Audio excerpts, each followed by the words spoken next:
People often ask me what kind of weapon they should carry.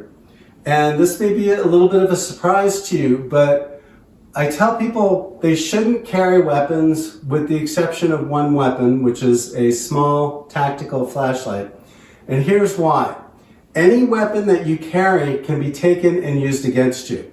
So if you carry a knife and they get a hold of your knife, they're going to stab you. If you carry a gun and they get a hold of your gun, they're going to shoot you.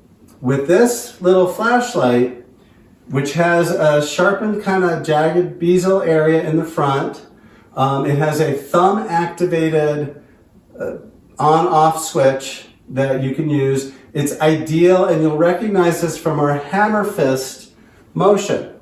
It's a dynamite striking device, but here's the beauty of it. A quick flash in the eyes and then a strike.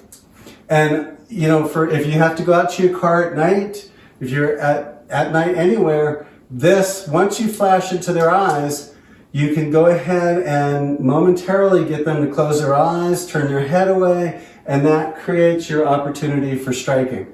So if you do want to carry a weapon, these are very inexpensive. They should be just about a little bit wider than your fist, and it should always have a thumb activated trigger, because that way you can flash it, use one hand instead of two hands. If you have to do a switch or turn, it becomes a two-handed device, so it's not nearly as practical, and it's great for striking.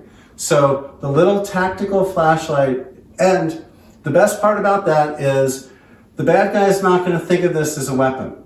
So he's not going to take it from you to use it against you the way if he sees a knife and he thinks he can take that knife from you, he's going to, and he's going to use it on you. The same with the gun.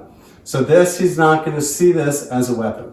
So when people ask me, I personally believe, particularly in the dark, this is the best weapon to carry.